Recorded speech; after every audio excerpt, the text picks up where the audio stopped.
All wings report in. HouseDog, standing by.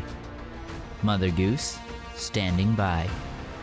Lowtech Tuck, standing by.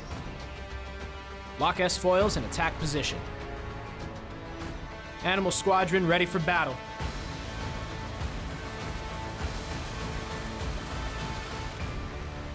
Welcome back, everybody, to the Animal Squadron podcast. You're here with your hairiest host, Mother Goose. And Lowtech Tuck. How's it going, buddy?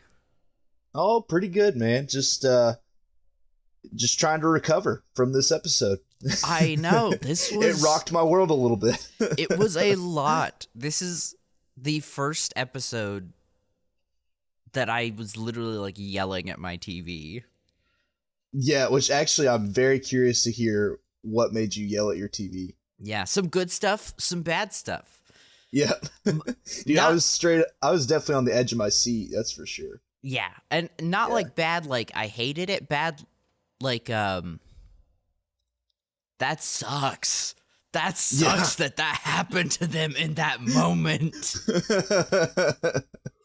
That's, you know what I love about us is, like, you know, normally guys are yelling at their TV on Sunday afternoon watching football, but we're yelling at our TV because of Ahsoka.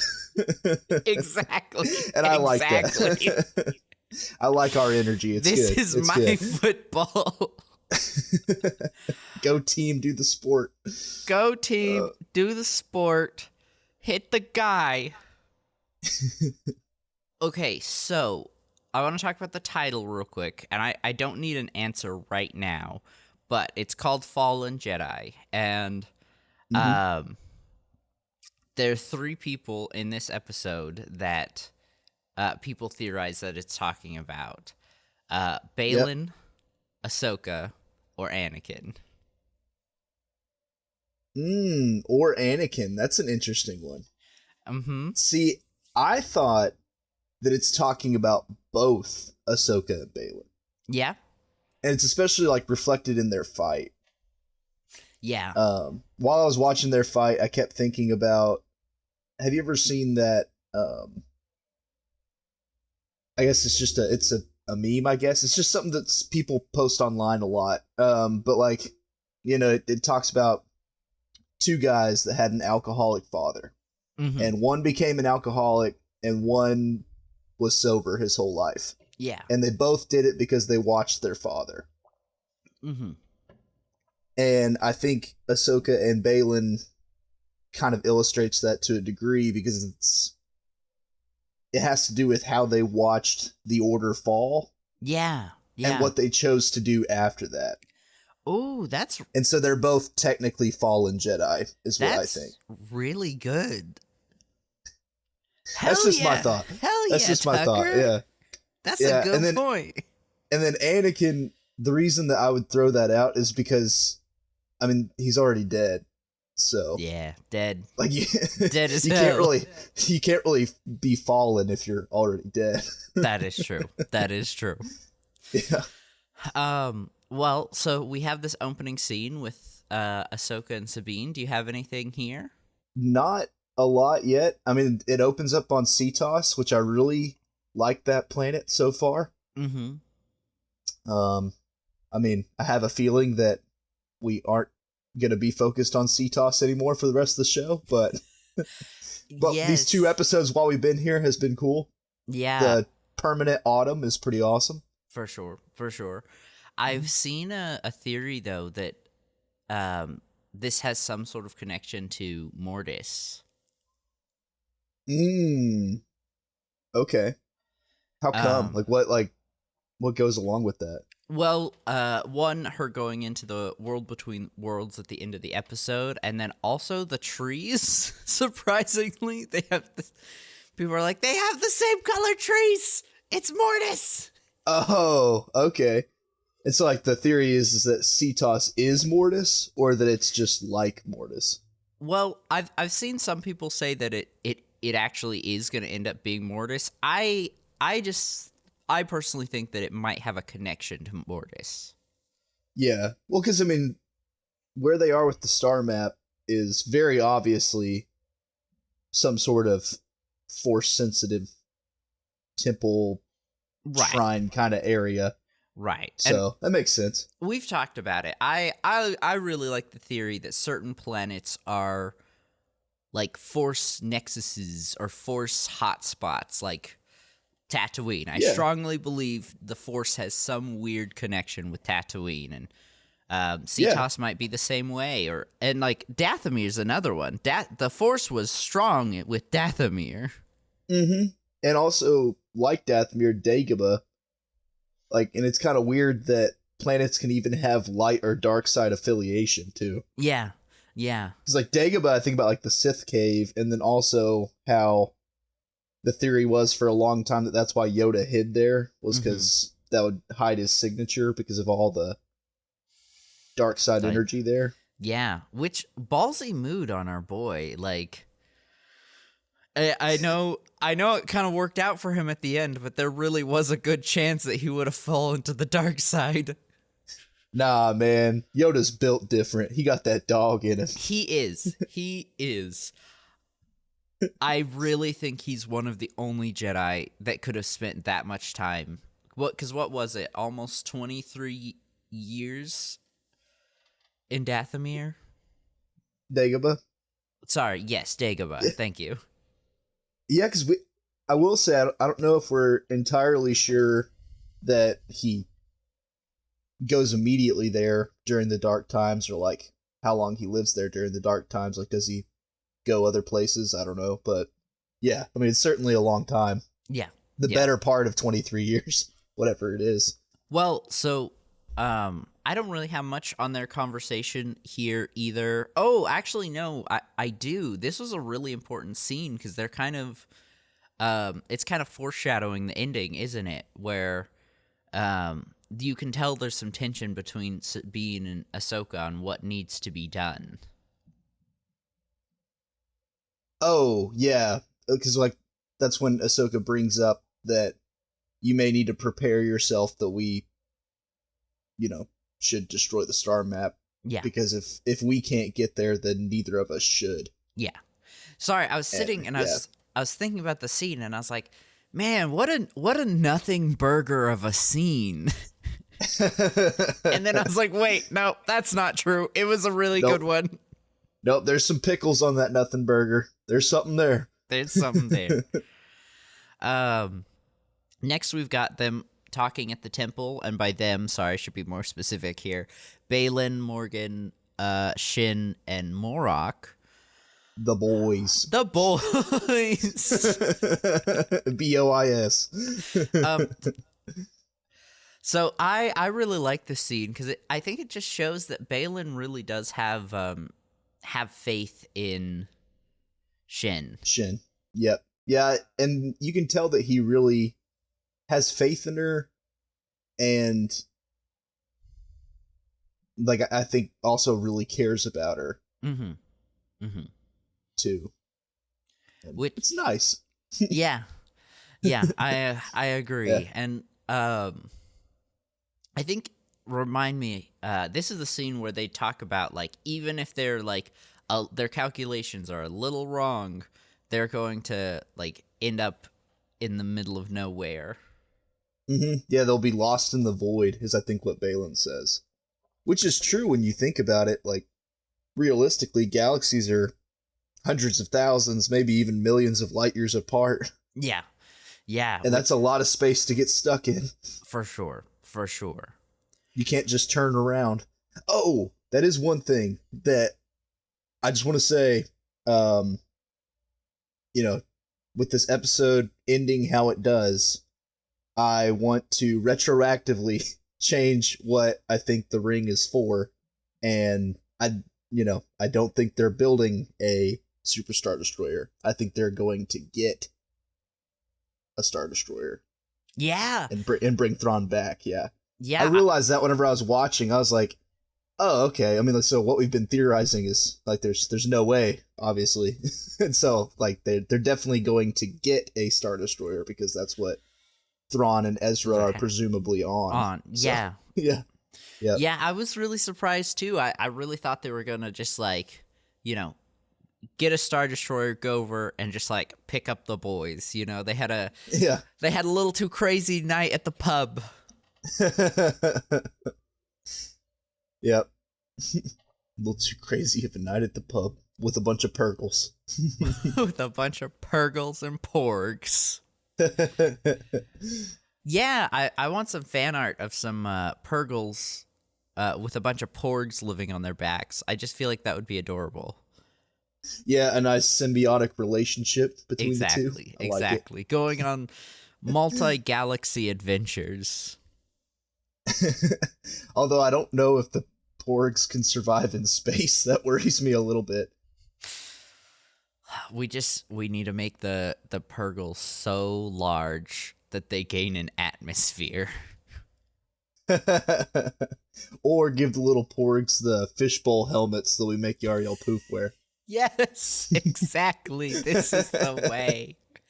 Because those seal in cartoons. They seal every time, so. Hell yeah. Well, do you have anything before we move on to the next scene? No, I don't believe I do. Wait. Actually, this is the scene too where Balin basically says that he's not afraid of Ahsoka and the homies, but because of experience, Morgan can sense some fear in him. And I think that has to do with just him being a former Jedi. He knows exactly what they're going to do because it's stuff that he has experience with. Right. As far as these crazy hijinks kind of missions. And I really like that because it was essentially the same setup as a line we got from an earlier episode. Yeah. What was it? If I remember episode 2. Sentimental, and then he says truth. And then what did Morgan say this time? Fear, and he said experience. Mm-hmm. Yeah, she said, "Do I sense fear in you?" And he says, "Experience." Yeah, that's it. Really good lines. Yeah, and I like how Balin currently is just such the strong silent type. Like, really, he only speaks whenever he's saying something really important. Mm-hmm. And his lines are very choppy and short, and I really like that for his character design. And then also later when he breaks it, I think it makes what he's saying even more important whenever he starts speaking in paragraph form. Yeah. Yeah. What a great villain / maybe anti-hero, anti-villain. Yeah, we'll find out. We will find out. But yeah, no, I do really like his character a lot. Him and Shin, I think they're really cool. Yeah. Yeah. Well, this next scene, really, really I love the fact that Sabine is clearly nervous and kind of freaking out a little bit, and she's struggling to find the ammo for her blaster. Oh, wait. Did we talk about Hu Yang robot fight yet? That happens next. So there's literally a quick scene where we see him fixing the ship, and then the robot kind of approaches him, but they haven't started throwing hands yet. Oh, okay. And Sabine's struggling to find her ammo? Yeah. She's looking through her bag, trying to find something. Ahsoka walks up. Okay, I guess I didn't notice that. She picks up the ammo and hands it to her. Oh, okay. Yeah, I guess I just didn't remember that. No, that's okay. But I wanted to ask, honestly, I think it's both, but do you think it's more so, she's just kind of starting getting really nervous about finding Ezra, or do you think it also might be more, she knows she's going to have to fight Shin again, and last time it didn't go so great? Yeah, I think currently that's what she's more afraid of, because I think with Sabine, what I would think as far as her character goes is I don't think she would really be that nervous about meeting Ezra until she saw him. Yeah. Oh, sorry. I was thinking more nervous. Then she'd start getting really nervous about it. More nervous in the sense of what if we fail? Are we going to find him? Are we going to find him? Yeah. Is he going to be dead when we get there, is he going to be different? Is he still going to love me? Maybe not so much that that's last true. one. And then add on top, like, and I gotta fight Shin again. And I gotta fight Shin again. Yeah. I think it is both, like you were saying. I really like how she loads the ammo into her blaster here. It kind of gives me, like, shotgun vibes. Oh, is she, like, loading it in, like, through a tube, or? Yeah, she, she, like, pushes the barrel forward and then loads a gun, almost like a cube into the barrel, and then pulls it back. Oh, that's awesome. Yeah. Yeah. Like, that's pretty cool. As somebody who loves guns, you should definitely, like, go back and watch that scene at some point. It's a super minor detail, but one I really like. Yeah. I mean, I really am a sucker for gunplay in, video games, movies, whatever. I like it. Yeah, which this is something we don't really get to see a lot in Star Wars, because obviously we know that, like, they use blasters because they might not,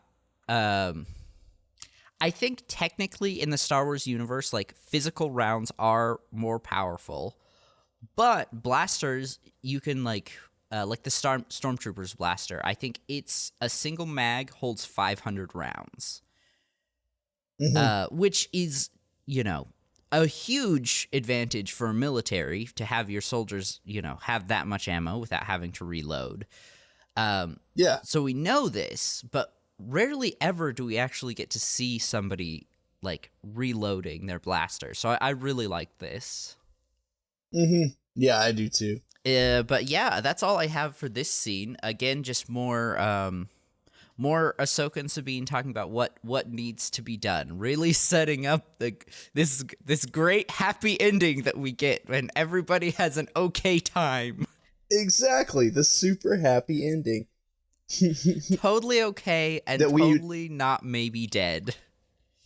Yep, and this episode's going to be really short because of it.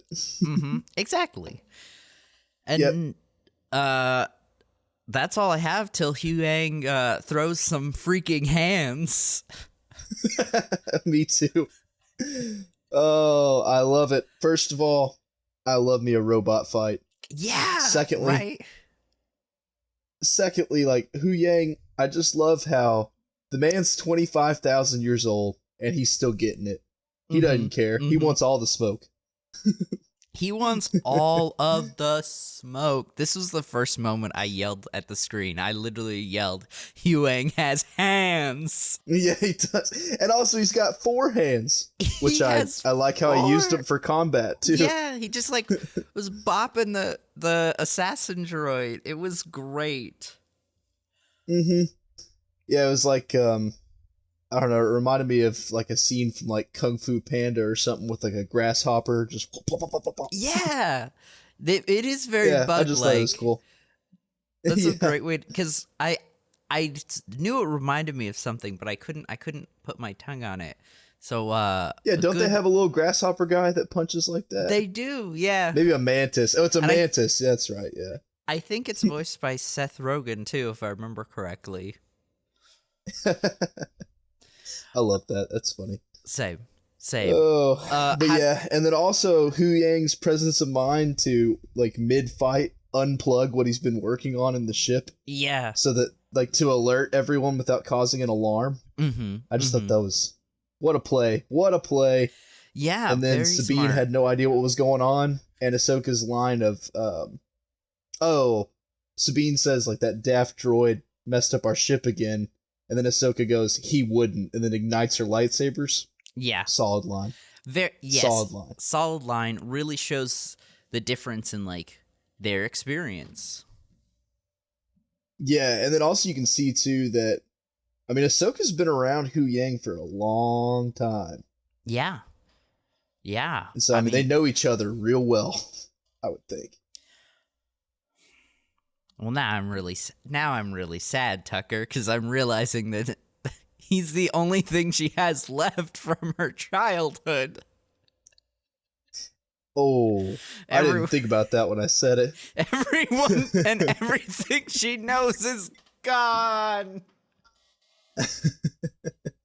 That's true, unfortunately.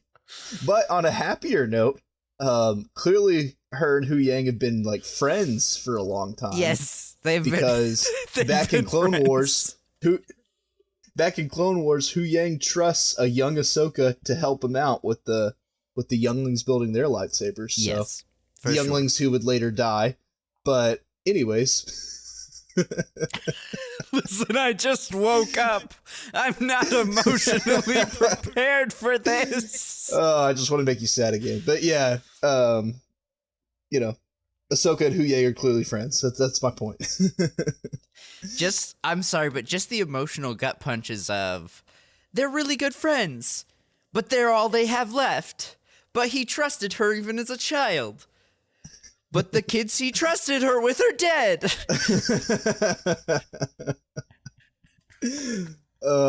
If I had another one to throw at you, but I don't. I know you would. I don't. I know you would. I wanted to ask, how did you feel about the HK droid covering Huyang's mouth, even though he, is a robot? Yeah, I thought that was a really kind of funny add-in, because I mean, obviously I think the people choreographing the fight and writing the story would realize that droids don't have mouths. Yeah. So yeah, but I thought it was kind of like a comedic thing. Like, I just thought it'd be kind of funny. Oh yeah, I agree. I thought it was hilarious. This really made my girlfriend mad. She was like, what is he covering? And I was like, well, maybe that's where his, the actual speaker probably is right there. Mm-hmm. Yeah, but then also, too, I mean, wouldn't you think he probably has more speakers that he can just expel the noise out of? Probably. You know what? But it was a stressful moment, right? Sometimes you're not thinking straight. Yeah. Good point. Good point. But yes, really good fight. I love that he actually clearly knew something, but I also think it worked out well that he lost the fight. Like, this is an assassin droid. Mm-hmm. Yeah. Yeah. And even though he's an old man who's still got it, I mean, fighting is a young man's game, so. Right. Yeah. Yep. I wonder if droids' joints hurt. I don't know. I mean, if they do, they can just fix it, I would think. Right. Yeah. Clearly they can add a little WD-40. You can get new joints, new screws. But I'm wondering, let's say if they get rusty, do they get a little, do they feel it? How much are they aware? See, now you're trying to gut punch yourself. Yeah. Because now I'm just gonna give you a mental picture of a droid in a garbage heap that's crushed by something and can't get up and is forced to rot away for years. I thought I knew where you were going, and I was like, this isn't gonna be so bad. And it was awful. That one hurts. You think he can feel it, or you think he can just ignore it? I think he can feel it, and I wish I didn't. Oh, yeah. Just throwing it out there. That's all. Yeah. I really loved Ahsoka and I almost said Azula. That is not the right person. Sabine. Although both shows written by Dave Filoni. Both shows written by Dave Filoni. Both shows freaking fire. Yeah. He does love his A names. It's true. But I really love their teamwork here as they're fighting these assassins and these, I'm just gonna refer to them as mercenaries, because they're not stormtroopers, they're not the Knights of Ren or Sith or anything. They're just kind of dudes. Mm-hmm. Yeah, they are just dudes. But their teamwork was great. I'm really happy that we saw Sabine with her helmet on. I'm not gonna lie, I was a little worried based on the trailers that we weren't gonna have that. Mm-hmm. And I'm liking the direction they're taking her as a Jedi Padawan, but I like that they're keeping true to her Mandalorian roots. Yeah. Yeah, and there's also there's a scene later where, you know, that never left. She's a Mandalorian through and through. And She's a Mandalorian through and through, for sure, for sure. I think that's all I have on this fight. Yeah, I mean, pretty much all it is Ahsoka and Sabine really quickly kick these guys' butt. So yeah, just absolutely killing some guys. Yep, for sure. And there is that one part where Sabine lassos that dude and pulls him in, and then Ahsoka looks like she decapitates him, but yeah, like, really, wow. really lets him have it. Mm-hmm. And I think the last thing I have, like after the fight before they leave, is Huang is like, "Hey, besties, make sure to stay together. You won't lose if you do." And then they totally do that. They totally stay together and have a happy ending at the end. Again, it's almost like Hu Yang's 25,000 years old and you should listen to him. Right. It's almost like he has some experience. So, do you have anything else on this before we move on to Hera's scene? Nope. What a Hera moment to just defy orders. Like also, direct orders from the Chancellor. Yeah, and I also love that guy is, you know, following her around. I'm assuming one of her underlings, and he's like, well, you can't just do that. And she's like, well, I'm doing it. And he's like, well, what do I tell the general council or whatever? And she's like, you'll think of something. She just leaves. And then, like, for a second, you can see the confusion on his face, and he's like, think of something. Yeah, I really did like that moment too. Mm-hmm. Yeah, because I'm sure it's happened before and will happen again, for sure. For sure. And I mean, what are they gonna do? Like, it's Hera Syndulla, hero of the rebellion. Yeah, you gonna fire her? Right, like, it's pretty much like if Luke, Leia, or Han defy orders. Like, she's almost at that level. Yeah. Also, this was another Elijah yells at the TV moment when we first saw the ghost. Yeah.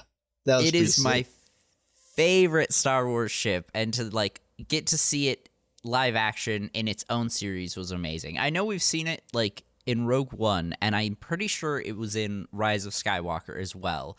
But those were just kind of like background shots. It never really focused on it. It was more for like fans of Rebels to point out and be like, I know that ship.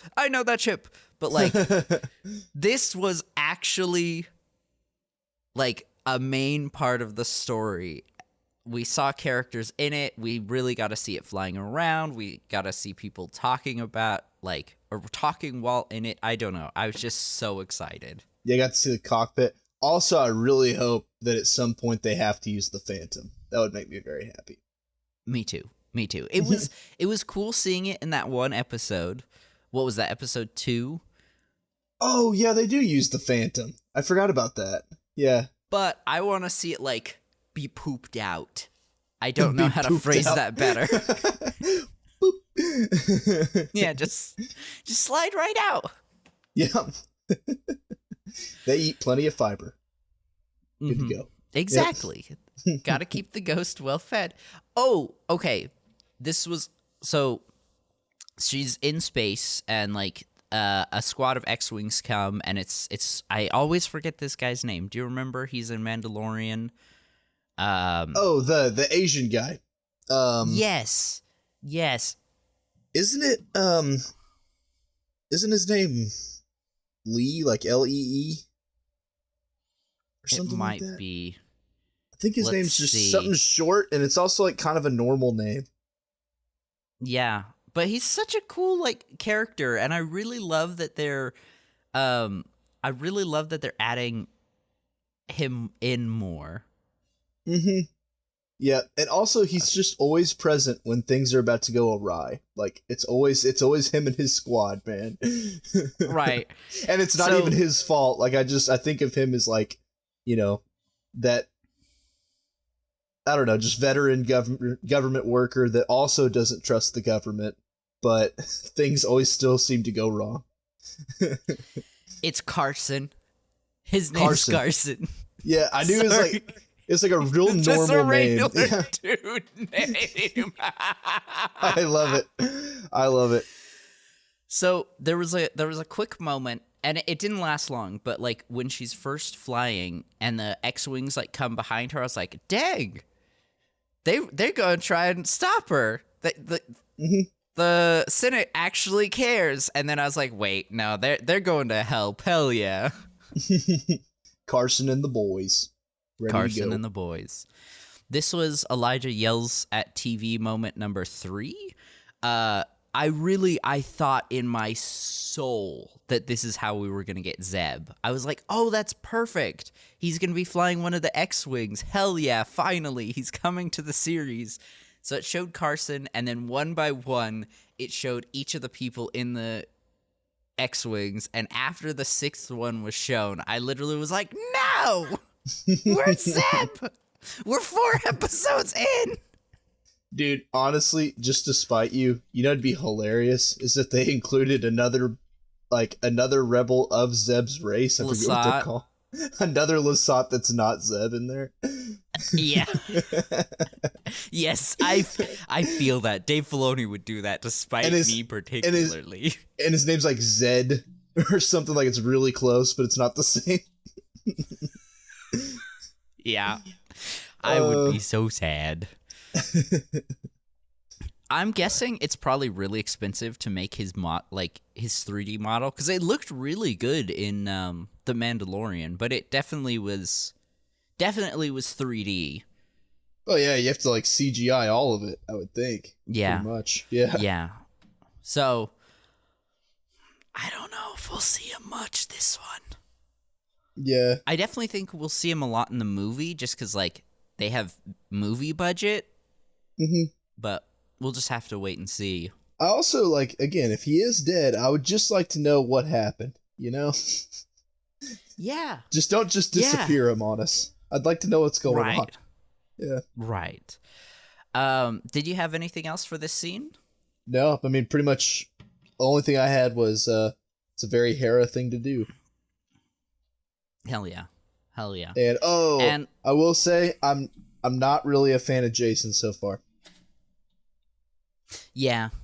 Especially like his line later, like whatever well, I'll talk about it later, but his line of just, I have a bad feeling, is just like, I know. Well, no duh, you little idiot. Why'd you even say that? Also, Dave or whoever, actually I think it was Dave who directed this episode. Oh wait, no. It was Peter Ramsey. What were you thinking, my man? What the line is, I have a bad feeling about this. Mm-hmm. That's what I was thinking too. Yeah, I was gonna say, you know, like if they were just doing, like if you were just gonna do words. Yep. If you were just gonna do like, you know, just a cheesy Star Wars thing, like make it the whole line. Or I mean, I just also don't really understand why Jason had to be there, to be honest with you. Right. So I think it's like a motherly thing, like my son is safest with me, but I gotta disagree, Hera. Like, I think the safest point was with the Republic fleet. Y'all both could have died right there easily. Easily. Yeah. Just a little bit of debris would have hit you and you'd have been gone. It also kind of makes me worried that, like, we're going to have an episode where that fleet gets absolutely decimated. Mm-hmm. Everyone we know and care about on that fleet is not there anymore, right? So, mm-hmm.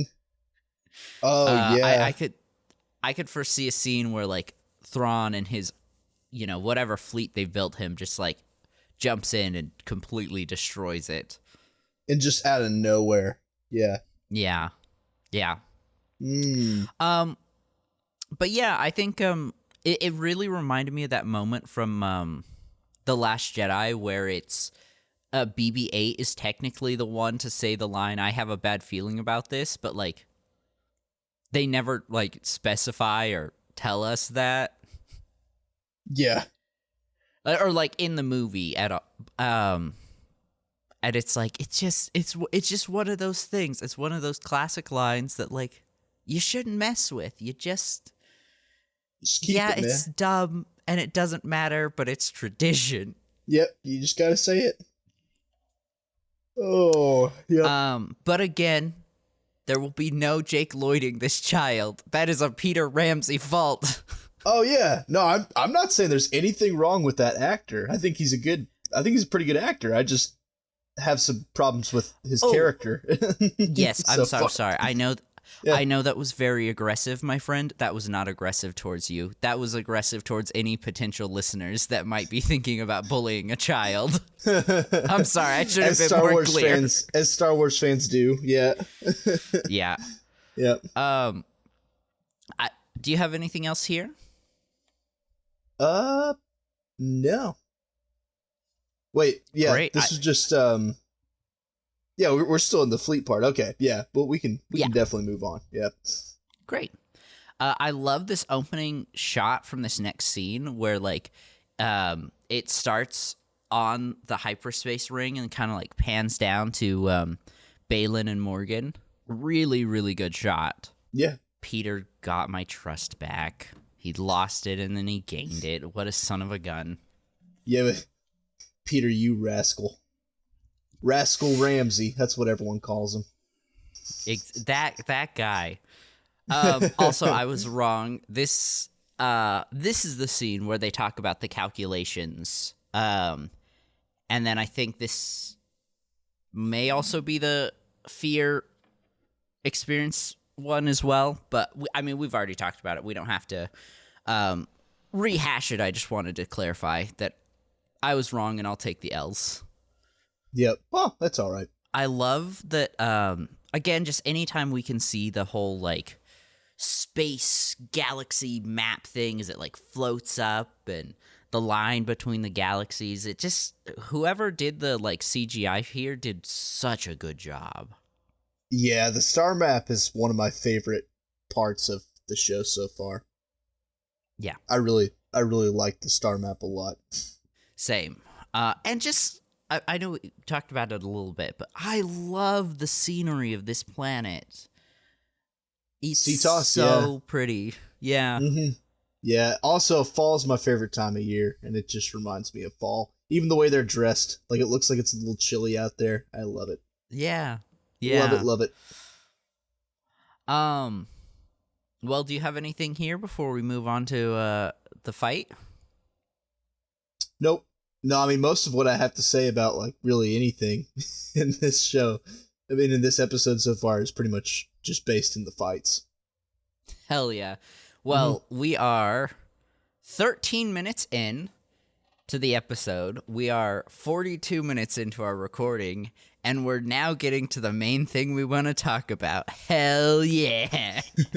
The main event. I loved this fight. We're talking about Baylan versus Ahsoka now? Oh, sorry. I was talking about Shin Morak versus Ahsoka Sabine. Yeah, that's cool too. I will say I liked Sabine and Shin's fight more than I like Ahsoka and Merrick. And the reason I say that is, and I think it's just because there's some limitations with live action that don't exist in animation. Yeah. But Ahsoka, like, moves too much like a person, you know? Like, it's not as, like, acrobatic and fast as her fighting style normally is. It's more of, like, slower, which I guess, too, I mean, she is a little older than she is in the animated series. But anyway, I mean, I still liked it. It was just a little slower than I wanted. Yes. Well, there weren't as many stunts. Let's just get that fight out of the way first. Then she tails the Jedi's him pretty much and like destroys him almost immediately. Yeah. Also, I will say with him, what the twist that he is some sort of Dathomirian zombie. Yeah. I thought that was wild. I'm not gonna lie. I think, at least personally, that was like the best thing because I was really starting to get a little stressed with all the Is it Starkiller? Is it Ezra? Is it a clone of Luke Skywalker? Like, people just put so much emphasis on who this person was, and then he just was a zombie. Yep. And then also, too, again, what forethought on Filoni's part? Like, because you have to expect that people are going to be bringing all of those theories into play in order to kill them. Yeah.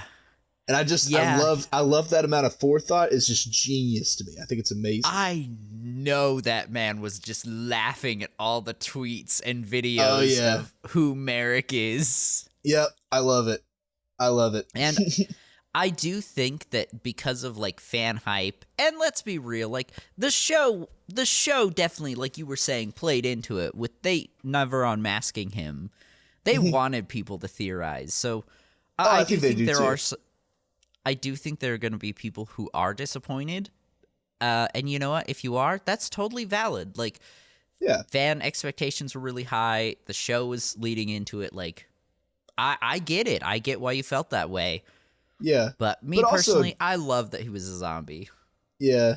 I mean, like, if there is a fan out there that's not happy with how this twist went, I mean, like, my only encouragement would be also, like, sometimes that's just how twists work, man. Like, I don't know. I've had twists before that I was like, oh, like, that's not what I wanted to happen. But that's sometimes part of what makes a twist fun. Sometimes. Yeah, for sure. It's something way out of the blue that you never expected.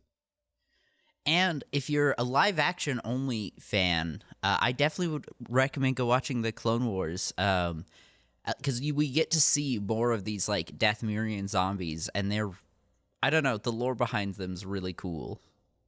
Which, actually, you've been saying multiple times over this podcast that this specific Inquisitor reminds you of the one from Rebels, and like, now that we know he was dead the whole time, it might have been. It might have been. Morgan may have found him and resurrected him. I don't know, because that is one thing. Yeah. Also, too, like, if anyone is going to go watch those episodes of Clone Wars, another thing you should watch, and just look it up on YouTube, is look up Jedi Fallen Order and just the cinematic scenes. And I think you could learn a lot, too, about the Night Sisters. Yeah, I forgot they had them there as well. Good plug, Tug. Yeah, but those two things, if you want to learn about Dathomir and their culture and Sith magic and stuff, those are great forms of media.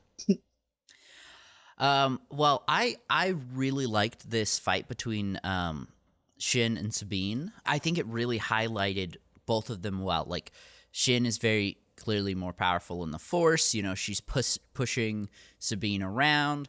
I love that moment where Sabine like tries to force push Shin and it doesn't work. And so she just puts her hand down and uses a little rocket from her Mandalorian gauntlet. Well, and that's what I was talking about as far as like, she always will be a Mandalorian. I love it. Yeah. That was amazing. Yeah, one thing I like too is not only could you see that Shin is much better than Sabine as far as like lightsaber combat, Force ability, like all of it, really. Sabine, I really think, hangs in there with kind of the Obi-Wan school of teaching of just be smarter than them, even though they're better than you. And that's why I think she's able to hang in there. And then, too, you can really see that her training is paying off so far. She is quite a bit better. Yes. Than she was, you know, I don't know, probably days before, I'm guessing, is the first episode to the third episode. But, I mean, you know, I think just Ahsoka and Hu Yang have just really been making her train her butt off, and I think it's working. Yeah, and I think part of it is, like, she's had lightsaber training before. Obviously, she's a Mandalorian, so she is a very skilled warrior, just in general. I think she was just... Not that Shin wouldn't have won either way, but I also think that Sabine was just a little rusty. I don't know if she's been doing... Like, we know she wasn't doing any, like, Jedi training, but I don't know if she was, like, doing any, like, Mandalorian combat training either in these last few years. Yeah, well, I mean, we know she put all of her stuff away, so... Yeah. Yeah. I mean, she may have just decided to be living a life of peace and not really doing anything like that. Right. And then I think the last thing I wanted to point out is just the whole like Yuang said, they, you'll be better if you stay together. And then Ahsoka, she has a moment. She has a moment where she could come help Sabine, and she doesn't, and she runs off. And that was Elijah yells at screen number I don't know. So I think you're at 4 or 5. Yeah. Well, and then also, I really think those two together could have beaten Shin quickly. Oh, easy. I mean, yeah. pretty quickly. I mean, Ahsoka could have by herself, but I think with Sabine there especially, they could have. I think they even could have captured her alive pretty easily. Yeah. I mean, which I think would be the harder of the two things to do between kill her and capture her alive. But I even think they could have captured her alive within minutes, like easily. Yeah. Well, that's all I have. Are you ready to talk about the big one? The big one. Yeah. Yes, I am. Well, so they fight in the star map, first of all, which is so cool. But go ahead.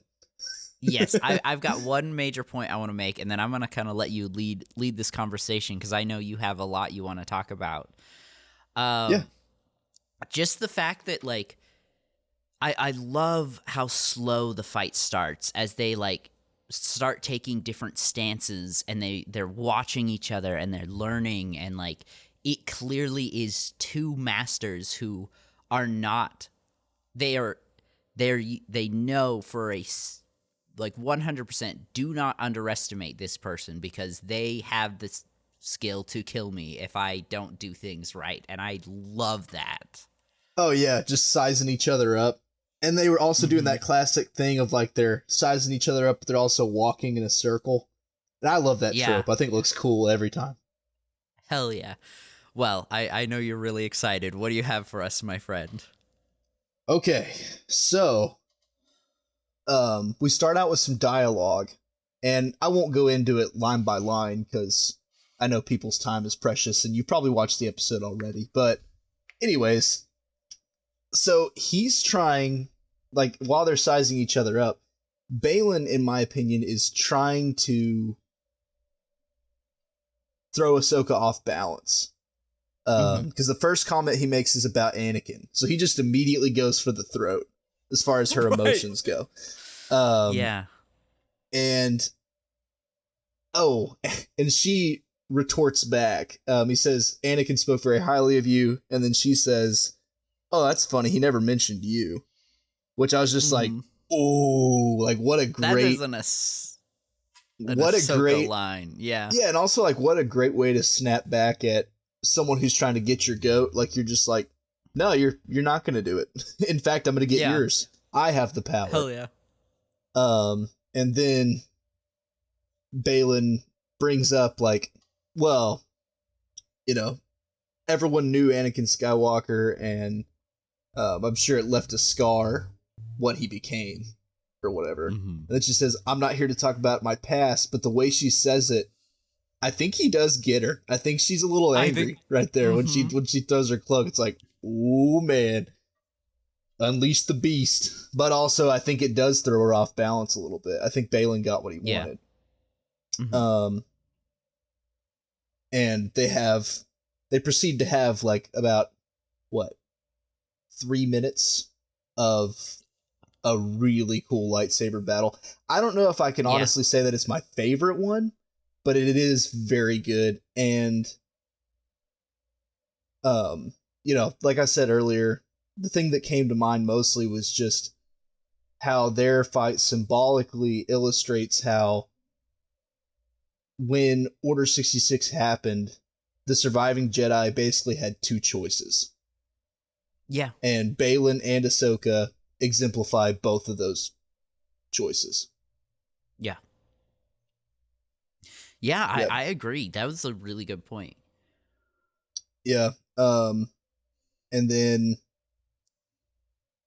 another thing I was thinking about during this fight, and I'm gonna add on to it here in a second, but I was thinking about Balin's lightsaber color, and I want to add on to my theory.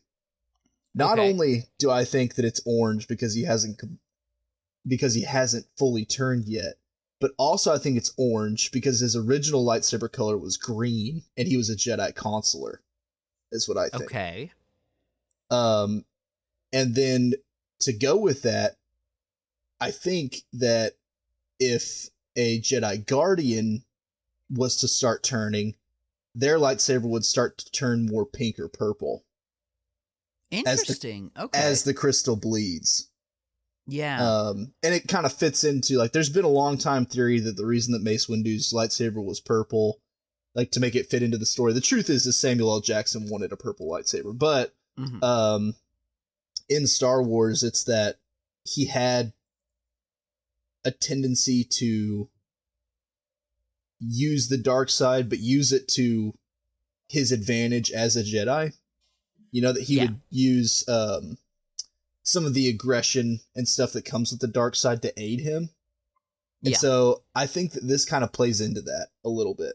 Okay. And so I think for sure. I think Balin's original lightsaber color was green, and that's why his blade is more orange as he's turning. Yeah. Okay. And I'll add on to it in a second, like I said. But Right, anyway. because it's not just like a quick change, like what's his face from Dagon from Jedi Survivor. Yeah. But, you know, another thing as far as that goes, Dagon, there's basically one of two things. I think either he was able to bleed his crystal faster because of his presence on Dathomir, and also having so much access to do evil, horrible things that you need to do to bleed your crystal, like killing and enslaving and all that stuff. And so I think either he was able to turn quicker because of that, or maybe the synthetic crystals are still a thing, and maybe he was cutting corners, found a synthetic crystal somewhere, and just made it red. Maybe I think we saw it actually bleed in, but I can't remember. Man, I don't remember either. Yeah, well, But now I anyway. gotta go back and play Jedi Survivor, I guess. Oh, darn.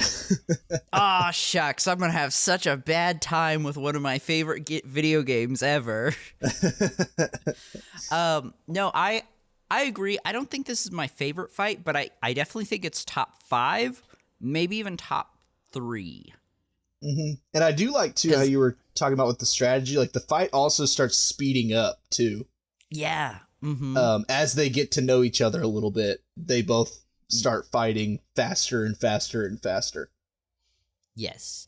I also really love the fact that Ahsoka, like, clearly only uses one lightsaber because that's what she needs in this moment. Like, I saw some people talking about, like, why doesn't she use 2? But really, in combat, when you're fighting a very skilled opponent, like, one lightsaber probably is better. Well, so you yeah, can then just also really focus on that one, like, blocking and countering. Yeah, and we're talking about space wizards with superpowers. I think it'd be really nice to have a free hand. Yeah, for sure. Yeah, because I mean, like that short blade, I really think that the purpose of that blade is basically a shield. Yeah, pretty much. Which is great in the Clone Wars and the against blasters or multiple opponents or stuff like that. It's perfect. But if you're going one-on-one with a Jedi Master, she probably wants to have that hand free. Yeah. I or agree. She's trying to see if she can get him to forget about it too, and use it to her advantage. Which I could see that being part of her strategy too. Like a last minute, like they're blocking at the top, and then she just kind boom, of slowly reaches. Just catches him sleeping a little bit. Yeah. But truly, just a fantastic fight. I love that moment. Like, I was so excited when Ahsoka like got the map out of the thing and she stopped it. And I should have known at that moment. I shouldn't have given myself hope, because it's like, hell yeah, the good guys won. They did it. Why is there still 10 minutes left in the episode? Yep. What did you think about it burning her? I thought that was a really cool detail. It's not something I was expecting, but I guess if it's like one, creating energy with this map, but also like has that Dathmerian fire underneath. Like, makes sense. What did you think? Also, I wonder too, with Force magic / Sith magic, whatever you want to call it, working the way it does, it also wouldn't surprise me if there is some sort of curse on it. Oh yeah, that's why it burns her too. I really like the moment at the end where they're like on the edge and she sees Shin run in, and like there's a moment where she's like, oh, Sabine died. You know, and I think she does. She gives into the dark side just a little teeny bit. Oh yeah, and that's why she just throttles her real quick, just dashes her against the rock. I did kind of think in that moment I was like, Ahsoka just killed her, and Baylan is going to lose it. Yeah, that's kind of what I thought too. I was like, holy crap, like, you know, she just did one of those, loses her temper and then just like did something real quick and then she's gonna regret it, is kind of what I thought. Right. But yeah, that ain't what happens. And then she becomes the titular Fallen Jedi from the title. Yeah. Yep. That is what happens. And I think, remind me, does Sabine see her get pushed off, or does she show up and it's just Baylan? I think she shows up like the second that Ahsoka gets thrown. See, which to me makes the ending even more crazy, because... But like, I don't know if she actually sees her fall. I think Ahsoka's like, you know, off the cliff and falling when Sabine runs up. Sorry, I just brought it up. She definitely sees Ahsoka fall. Oh, jeez. Sorry, That's just sad. the shock. Like, I not have any audio, but like, there's just so much emotion as she like screams no, and she like pulls out her blaster and starts shooting, and like, see, that feels very natural. Yeah, and then also, speaking of feels very natural, dude, Baylan stopping those bolts, those blaster bolts, that was incredible. Yeah. I mean, you can Like, tell that boy fought in the Clone Wars big time. He's not even trying. No, he's just, and also like, if you think about it too, with how fast those are moving and how close he is to her, like, you'd have to be a Jedi to be able to block that. Yeah, for sure. And you know, he's powerful in the Force for sure. Oh, so while we're on this part, Baylan is talking to Sabine. Again, I won't go into it line by line because I would think that you guys have watched the episode already. But the way that he's talking to Sabine about the star map, and this is that part where I mentioned earlier that he starts speaking in paragraph form. And he's being very, I mean, manipulative is the right word, but he's negotiating with her. Yeah. And what Jedi negotiate the most? The counselors. Very Jedi counselor of you, my boy. Yep, I think, and that's mostly why, like, whenever he was talking there, that's kind of what really set me on the holy crap, I think Baylan was a Jedi consular wagon. That's, you know, that's just my theory. No, I agree, and I was I was feeling so many emotions. Like, I was sad because of Ahsoka. I was sad because of, like, clearly Sabine is, like, giving into this temptation, but also we learned that we get the confirmation that her family's dead, and that, you know, most likely they died at the Night of 1,000 Tears, and also maybe her and Ahsoka had a chance to stop it, and they didn't. Which that also could... What if that was the breaking point also? I think it was, and I don't know, like... Just to clarify what I just said, I don't know if they could have stopped it, but I think Sabine thinks they could have if they were there. Oh, absolutely. Knowing Sabine, I'm sure she's got... Oh, and also I'm sure she's got big-time survivor's guilt, too.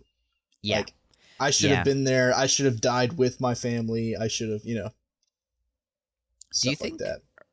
Do you think she knows that her people have reclaimed Mandalore?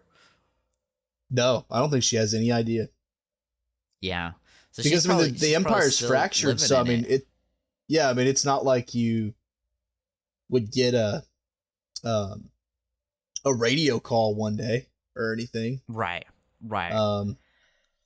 And also the Mandalorians, like, while they were being pretty public with other Mandalorians, I mean, it was still pretty covert because not even the New Republic stepped in to help. So I really don't think there's any way that she knows. I don't know. I'm really torn because, like, she clearly cares about Ezra a lot, and, like, Baylan did a really good job manipulating her, but specifically that he was using lines like "your only family left," and I was sitting there like, what about Hera and Chopper and Jason and Zeb? Like, they matter too.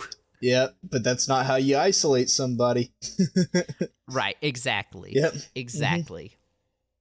Mm-hmm. Yep. And I loved that she was smart enough to use the map against him. I hate that she wasn't smart enough to go through with it. Yeah, just kill it. Yep. Do you have anything else on this scene? Oh, I mean, the whole time I was watching it, like, I was really hoping for, like, that classic thing of, like, you know, maybe Sabine and Baylan get into a fight, and then, like, right when things look really desperate, all of a sudden we see a white lightsaber or something. Go through him? Yes. Mm-hmm. Like, I was really hoping for maybe, like, Ahsoka, you know, didn't fall off the cliff, like, she hung on somehow, or, you know, something, but I don't think we're that lucky. However, I don't think Ahsoka's dead, I will say. So I really love this moment with Shin where, like, she clearly gives into the dark side and starts choking out Sabine, and then Baylan, it does take him a second, but he is able to stop her. Like, I think between the two, he definitely is leaning more towards the light than Shin is, but, like, the fact that she still has some respect, or enough respect for him to stop when she clearly has a chance to kill this person that she doesn't like. Mm-hmm. Yeah, and again, too, I really think that Shin and Baylan are Dark Jedi. They're not Sith. I just really don't think they are. I definitely... I think there's a chance they might, you know... They're crossing that line, and as, you know, the dark side has been described, it is this, like, corrosive, corrupting force, and I just don't think it's possible for them to stay Dark Jedi. Like, they will eventually be corrupted if they don't, you know, go back. Like you can't sit on the fence. Yeah, I got you. Right, at least not forever. I think they probably can for a while, but not forever. Yeah. Yeah, I mean, we've never seen someone sit on the fence successfully between the light and dark. Yeah. I think this is probably our best example so far. Yeah, I mean, Luke, you get I mean, he uses a couple dark side powers every now and then. Mm-hmm. But, like, I wouldn't say that that's turning. I mean, he's pretty firmly on the light side. Even whenever he chokes out those Gamorrean guards, I mean. Yeah. Yeah. He's straight chilling. Mm-hmm. Sorry, I interrupted you. What were you going to say? Oh, so my other thing about this part, I forget where it's mentioned. I think it's whenever he's talking to Sabine at this point. Like after Shin chokes him. But basically he reveals again that, or no, it's when he's talking to Ahsoka. Like, his plan is not to start a war. Like, he says, Thrawn's going to start a war, but I'm not here to start a war. And then he said, like, something about, I'm going there for something much bigger. And I really think there's another Jedi Order over there. I really believe that's why Baylan has bought into it, or he's been tricked into believing that there is. One of the two. Yeah. Like, I think he really believes in the, you know, Bridge to Peoria Jedi story. And I think he he really is going there to restore the Jedi Order is his plan. I think so. I think so. Mm-hmm. Now, Or I think make the Jedi Order in his image, one of the two. Right. I think this brings up a moral question of, hypothetically, somebody walks in and says, hey, I want to buy a gun, and I'm going to use it to go shoot some people. Like, this is what Balin comes across. He's like, yeah, I'm gonna sell this guy the gun because I can use the money to go buy myself, like, something really cool. Yeah. I don't care if I know he's gonna do bad things, but I don't care because I'm getting the money out of it. Yeah, which is, I think, Balin's fault. I think that's his biggest fault, is that he, I think, is so caught up in the way the Jedi Order was and how good life was that he thinks that he has license to do whatever he needs to do to make that happen again. Yeah. Yeah. And I think actually that's how he has turned to the dark side, or is turning to the dark side, is not because of your normal thing like selfish reasons or fear or anything like that. I don't really think he struggles with that. I think honestly he struggles with, he wants the Jedi Order back so bad that he will do anything and kill anybody to get there. Yeah, I agree. Let's see. I think next we have Hera and them showing up. Hera and the boys. Mm-hmm. And man, am I mad they didn't bring the whole fleet.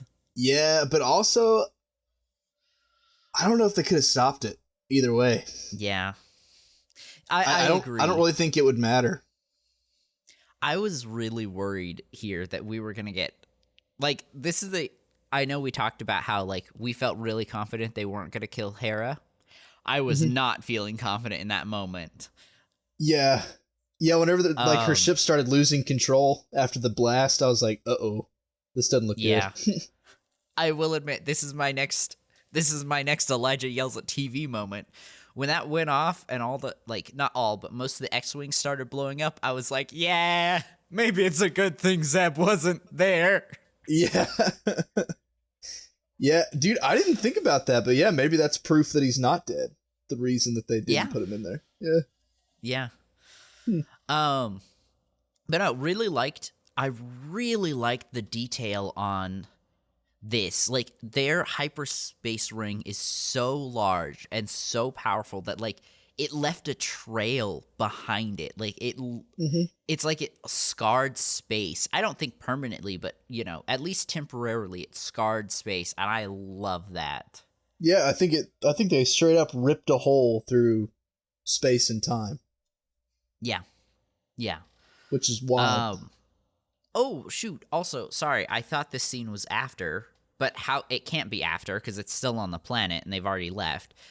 Just a small detail that I wanted to point out was the fact that they handcuffed Sabine. Like, they manipulated her, but they don't trust her. Yeah, but also, I mean, that's just being smart. Yeah, no, for sure. Well, I don't think I have anything until our last scene. Do you have anything else, my friend? No, I don't. I am unbelievably, astronomically hyped for this. Oh, me too, dude. Me too. I have wanted to hear Hayden Christensen say, "Hey, Snips," for so long. Like, I think since we knew we were getting live action Ahsoka, I have just so desperately wanted a live action interaction between these two. And I think it's straight up been 3 years, right? Yeah, right. 3 years that we've been waiting for. Real quick, before we get into it, that shot where it transitions from, like, the water of the planet to, like, the world between worlds, absolutely beautiful. Absolutely beautiful. Yep. But like, this was my last yell at screen moment. Like, she stands up and I literally was like, "No shot. Shut your face. Don't you do this to me." And then it did done it. It did it to me. Yep. Oh, Yeah, I'm sorry, that my was friend. so I've been cool. hype and yelling. What do you have? No, you're good. I mean, I do love the World Between Worlds. I think that's, I don't know, just the ethereal plane. It's just really cool. But Yeah. I mean, obviously there's one line or two lines in the whole scene. It's "Hey Snips" and "Master." That's pretty much it. And yeah, she goes "Master," and that's it. Yeah, and I think there's one more where he says it. It took you. You're here sooner than I thought you would. Something like that. Yeah. And so, a couple of things here. Just cosmetically, I really like the way they did Hayden Christensen's makeup. I think they did a pretty solid job of making him look 20 years younger. Yeah. Which, I mean, the real life guy, it's been 20 years since he was Anakin Skywalker last. Almost. No, it's been you're 18, right. I guess, Sorry. Yeah. I was just realizing how old I was. Yeah. And I think they did a pretty stinking good job of making him look like Anakin at episode 3 Anakin, Clone Wars Anakin at that. So, yeah. Bravo to that. And, I love how much the Star Wars community is hyping up and standing behind Hayden Christensen now. I really think that we are in a place where, as a prequel boy, that this is going to be the golden age of the prequel. This is where people will actually start to like them, and I love it. I've been dreaming about this for years. We are eating good. No longer do we have to watch 20-30-minute videos trashing the prequels. Yeah, trashing like one of our favorite movies. Yeah. But anyways, so I'm pumped about that. And then the line of "You're here sooner than I thought" makes me think that at least Anakin thinks that Ahsoka's dead. Yeah. And so I think one of two things need to happen, and either Ahsoka is dead and they're going to resurrect her somehow, which is going to be sick, especially if it's through the light side again, or she's not dead and this is all just a dream, which might hurt a little bit. But I do think that maybe if it is a dream, it's Anakin's ghost reaching out to her, and then we'll get to see him more throughout the show. So, on a couple things, I want to talk about both. So I'll start with the dream one. I think if it is a dream, she's at least close to dying. Like, she's floating in the water, like, near she fell death. She fell like 50 feet, and on her head. Sure. I mean, so, I think she's having a coma dream, is what I think. But I definitely think there will still be some consequences to it, but I'm leaning more towards her being dead. And remember how I think in episode 2 I was complaining about the small retcon on the scene that was from Rebels, and it literally the only difference was that she had a different outfit on. Yeah. I think this is a minor retcon on Dave's part. I think that we are getting, because everyone joked about her being like Gandalf the Grey to Gandalf the White.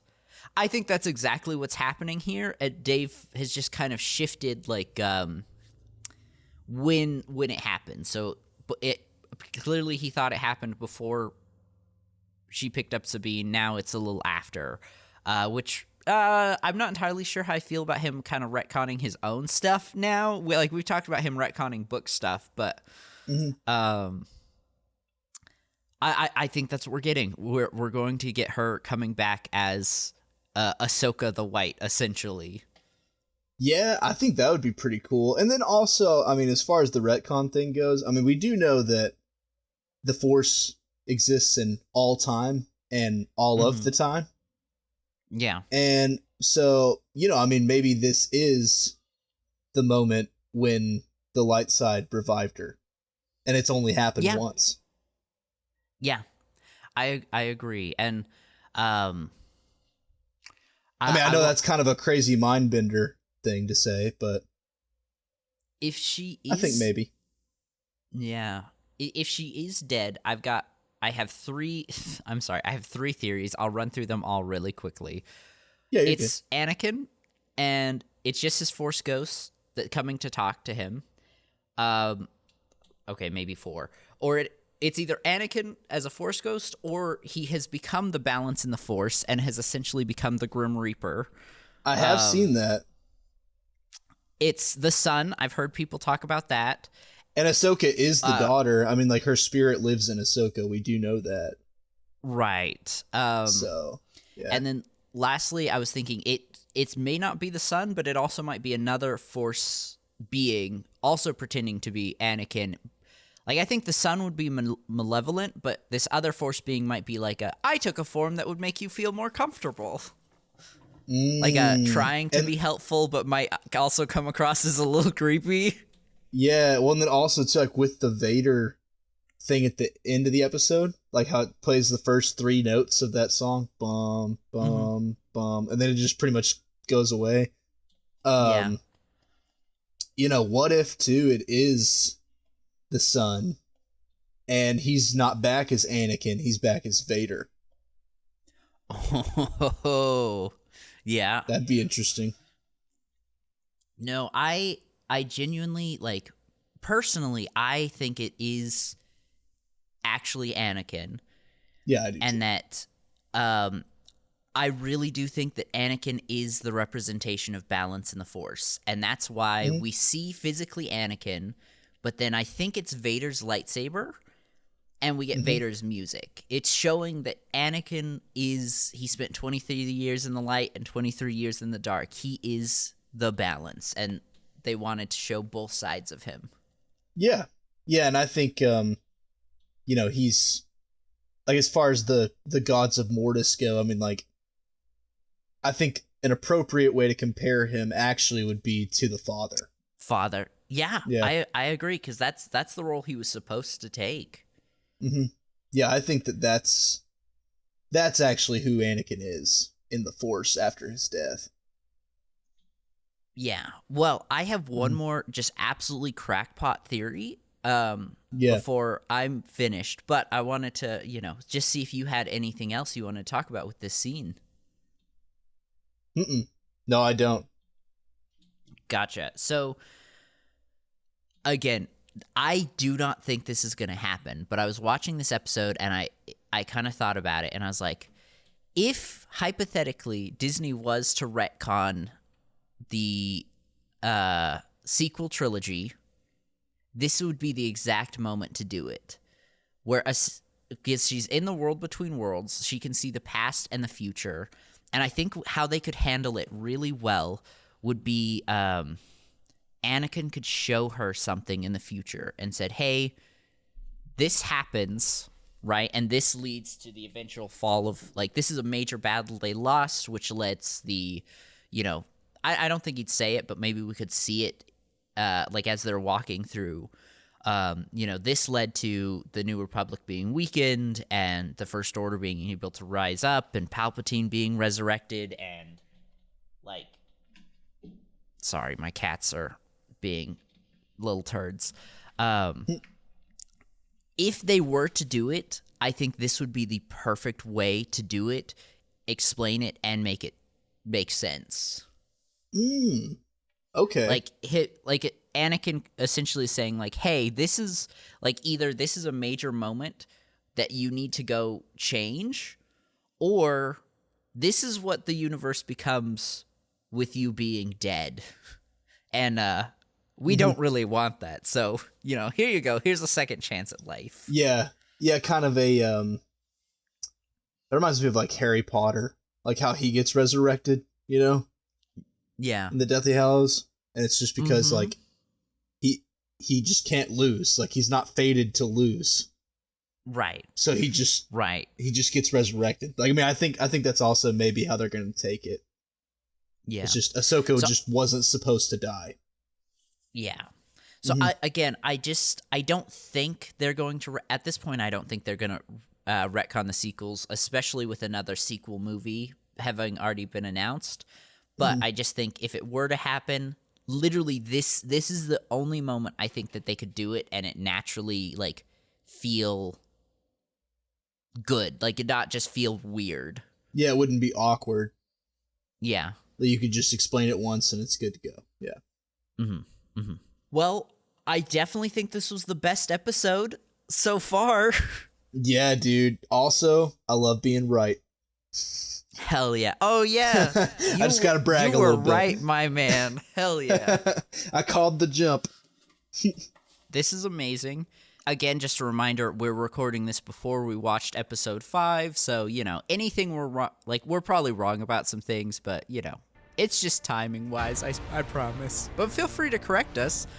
Our email is animalsquadron@gmail.com. Again, that is animalsquadron@gmail.com. We'd love to hear from you. Yes, please. Anyway, thank you guys so much for watching. We really do appreciate it. If you feel, if you want to leave us a review wherever you're listening, that would be great. That'd help us a lot. Also, the question of the week, if you're listening on Spotify, will just be what you thought of Ahsoka Episode 4, The Fallen Jedi. And for the Animal Squadron, this has been Mother Goose. And Lowtech Tuck. Goodbye, everybody. Adios.